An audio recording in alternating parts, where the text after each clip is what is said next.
This is from several thousand years ago, from the time of the Roman Empire.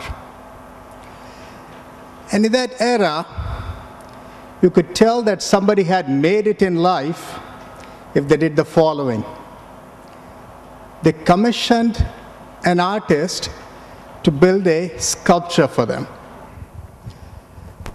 Beautiful pieces like the ones that you're seeing here. कि भाई मेरे लिए जो है मेरे घर के लिए a beautiful marble piece banana.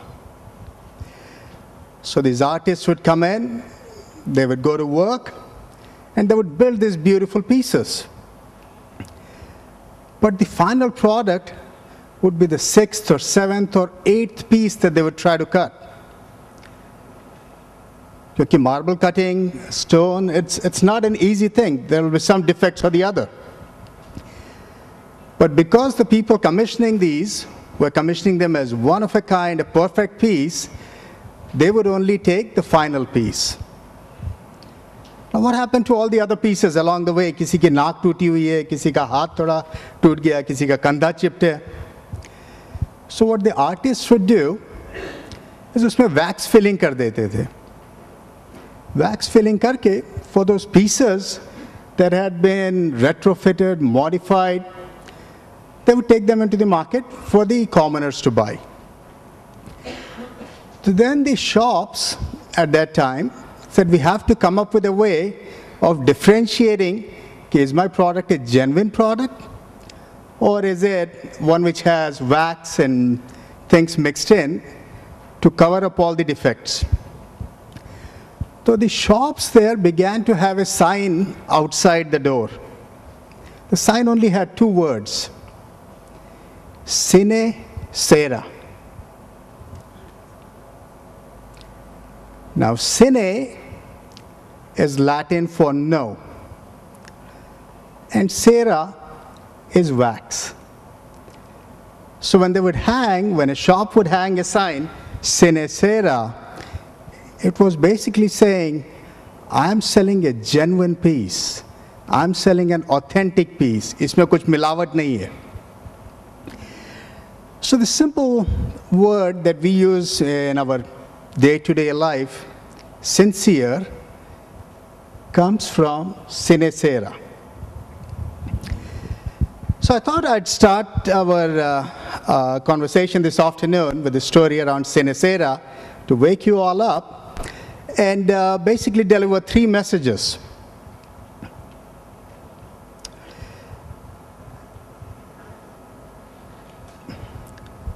The first, before we get to the first, so we talked about, I've just mentioned sine sera, which is the root for sincere, which in essence is authentic. So the first question is, who are you? Just think about that for a second.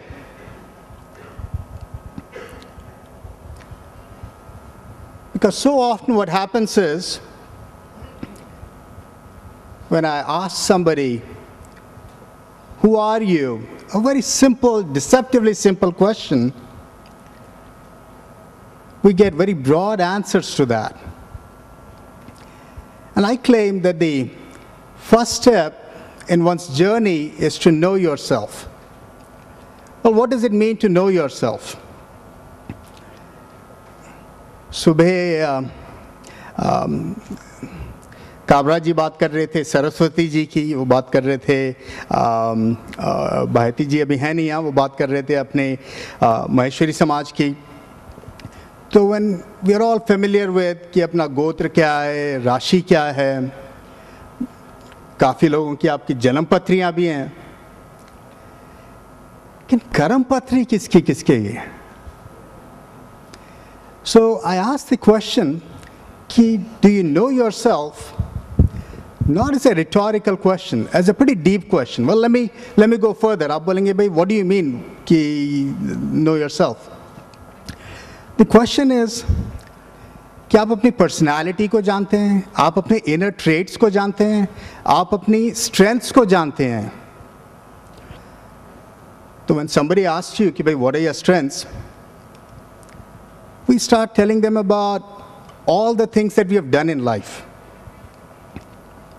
I'll tie it back to what Prakash ji abhi bol rahe the. So when you think about a strength, the common misconception out there is, when we talk about a strength, we talk about all the things that we have accomplished in life, or all the things that we think we are good at. But the innate definition of a strength is, what is it that gives you energy? What is it that gets you all charged up? So Subhay say, we've all been fortunate, we are listening to luminaries in our society, and I was sitting there taking notes as several of these अपने समाज के दिग्गज present कर रहे थे, and I was jotting things down. I'm like, Jhanwar ji is really passionate about entrepreneurship. Kabra ji, when he was talking, you could make out that he's really passionate about the cable business and really passionate about how to bind our community together. He said, मेरे यहाँ कोई भी माहेश्वरी आएगा, मैं उनको, I'll hire him right away. Jaji ji जब बात कर रहे थे, you could see that he was really passionate about Jagrati. दोपहर में अब मंत्री जी जब बात करेंगे, you'll see how passionate he is about construction, how passionate he is about the quality of what goes in. So I cite these as examples. You take any of these areas and you go talk to any of these people, they'll work 20 hours a day and they won't feel tired. Why? Because each of these activities are giving them strength. तो आप लोग सोच रहे हैं कि भाई, what does this mean? Well, what it means is, until you know who you are and what drives you from the inside, we will end up doing what Prakash ji was saying. We'll be going in all kinds of different directions. कि ये भी try कर लेता हूँ, वो भी try कर लेता हूँ, अच्छा ये भी कर लेता हूँ. But if you have clarity on what is it that drives you, then you'll be able to drive things in your life, in your career, in your company, in your organization. So you say, okay, how do I figure this out? कि भाई जन्म पत्री बनानी है, कुछ अपना देखना है, तो we know who to go to. But कर्म पत्री बनानी है, to figure all this out, how do you do it? Well, there are several tools that the West has come up with. But they're not exclusive to the West. They're equally applicable to all of us. When I talk about tools like MBTI, Myers-Briggs Type Indicator, there are tools like Strength Finder, there are tools like Standout. So you take these tests, and they're fairly straightforward, simple tests that are available, thanks to the internet, accessible and available to all of us. At the end of it, the output that you're able to get is, here are things that describe who I am. Here are things that are within me as strengths inside of me. Here are the true talents that I have. So when I go back in time, when I think back to when I was starting out my career about 25 years ago, when I think back to several youth in the audience here, which I'm glad to see, when I think back to, if I were in your shoes, what do I wish somebody had told me? Prakash ji jo bol rahe hain, focus, he was talking about it in the context of business. It's applicable to each and every one of us. So if you know your strength, and if you focus on it, that's the first step to being on the path to success. Well, let me illustrate and give you an example of how this goes so against the norm of society. We've all been to schools, and actually अब तो काफ़ी हैं जिनके अपने बच्चे भी हैं जो schools जा रहे हैं. तो आपके बच्चों का report card आया घर पे, 3 सब्जेक्ट में A ग्रेड है, चौथे में D ग्रेड है, 5वें में F ग्रेड है. I can predict the conversation that takes place at that point. कि ये 3 जो A आ गए ये तो ठीक है, ये D आया इसके लिए क्या हो गया? और ये F क्या पढ़ाई नहीं कर रहा है इसमें? ये और भी किसी के घर में ऐसे कॉन्वर्सेशन होते हैं? सभी के फोकस ऑन कि भैया ये D और F जो है इसका कैसे इंप्रूव करोगे? Here is the interesting finding. there's an organization called Gallup organization that did an extensive survey, extensive study of what makes somebody great. And the summary of the finding is the following. If you focus on your weakness, if I'm bad at something and I decide to focus on it, usko I'll be able to take it from mediocre to pretty bad, और मेहनत करूंगा तो from pretty bad to below average. And अगर पूरा focus कर दूंगा उसमें, तो I might be able to bring it up almost to average. तो weakness पे focus करने से वो negative scale से I'm trying to bring it to 0, maybe slightly above. On the other hand, when you play to your strength, that's when you have the real power to go from good to great. Let me illustrate with just a couple of examples to make it real. Sachin Tendulkar, we are all familiar with, we have all watched him bat. Now imagine if Sachin Tendulkar का अच्छा cricket तो अच्छा खेल रहा है, तेरा football इतना ठीक नहीं है, तो थोड़ा फुटबॉल पे फोकस करो. We can predict where he would have been. Well, let me now bring it back and talk about a real example. The first is Bill Gates and Warren Buffett were doing a fireside chat at Columbia University in New York. And students asked them, independently, we would like to hear from both of you, what is your secret to success? And both of them simultaneously gave the answer in one word: focus. Now let me make it even more real on what it means to illustrate what Prakashji was saying, in order to say yes to something, you have to say no to other things. So Bill Gates and Warren Buffett, the two richest people in the world, driving, as Jajuji mentioned, the wealth pledge, where their intention and their desire is to give away all their wealth before they die. So Warren Buffett ne jo hai, a few years back, he took about $31 billion of wealth that he had, and he gave it away to Bill Gates and said, ki bhai, Bill Gates and Melinda Gates, I'm giving it to your foundation, I want you to manage it. तो उसके बाद press conference भी हुआ कि भाई, what's your thinking, why aren't you starting a Warren Buffett Foundation? And he gave a beautiful answer. His beautiful answer was, well, look, I love what I'm doing. And what I love to do, what I've been gifted with, is figuring out how to make the best investments in the world and watch them grow. But think about the self-confidence of the man, because he did not stop there. He continued. And he continued to talk about the following. And he said, but giving, being involved in non-profits, being involved in a foundation, being involved in charitable work, and that's not me. Think about the courage it takes to make that kind of a statement. Ki bhaiya, I have no interest in that. And I'm no good at it. So what I'm going to do is take my money and give it to somebody who has made it his and hers, Bill and Melinda, their life mission to go focus on this. So in essence, I'm going to outsource my giving activities to Bill and Melinda Gates.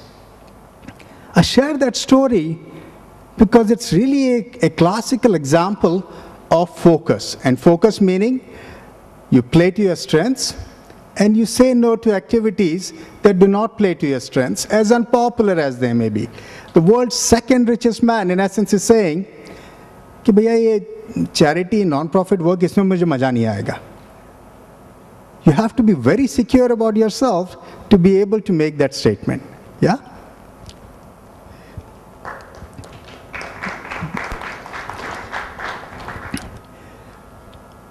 So, now let me make it even more personal, make it real.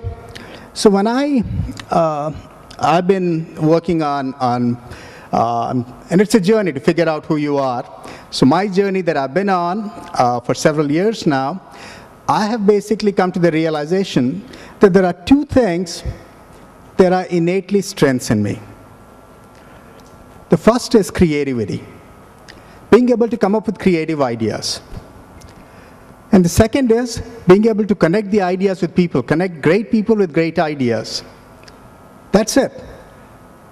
There are 98 other things that I'm neither good at nor am I interested in. So step one, once you've discovered and once you've identified what your strengths are, then you get to go to step two.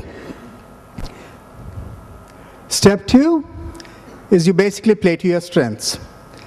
So when I look at most of the things that I've done, whether it was filing 7 patents in the US, whether it was working with James Cameron on the making of the movie Avatar, or Avatar as they call it in Hollywood, whether it was writing a book, whether it has been producing a documentary, all of those really play to just those two strengths.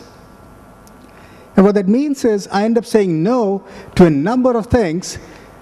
Why? Because I don't have the innate talent, which means I won't necessarily enjoy it. And finally, I'll close out with what I call step 3, which is the logic and the rationale for how it all plays out. So here is the conventional way of doing things. You start at a certain place, and you can envision and you can imagine how things should be. Now, the important word is should. You should do this. You should do this. You should also do that. So somebody is telling you the should, and you go execute against that. So the gap between where you are and where you should be is what academics call a performance gap.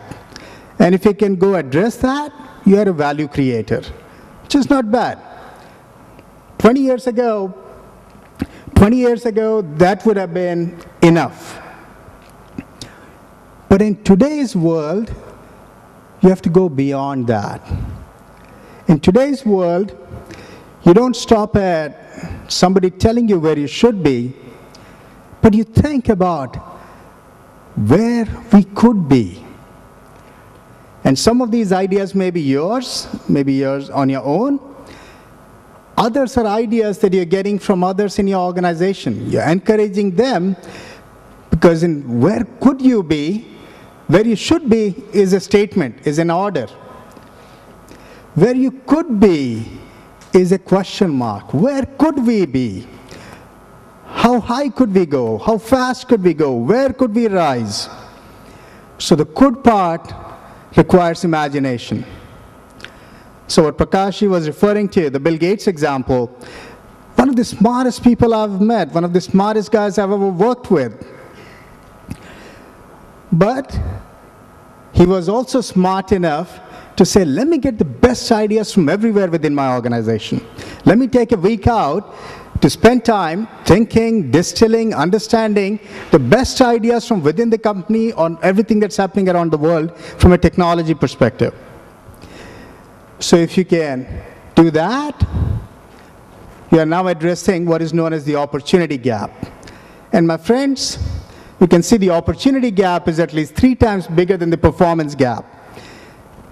And if you can go after that opportunity gap, that's when you become a game changer. So with that, my time's up, so I'm going to close by just wrapping up. Step 1, the most important step on this journey, is you've got to know yourself. Be true to sine cera. Be authentic. Really go deep and understand who you are. Step 2, play to your strengths. And if you do those two, then you're set up to go become a game changer. So let's all in the conclave walk out of here with the commitment that we'll all become game changers. Thank you very much.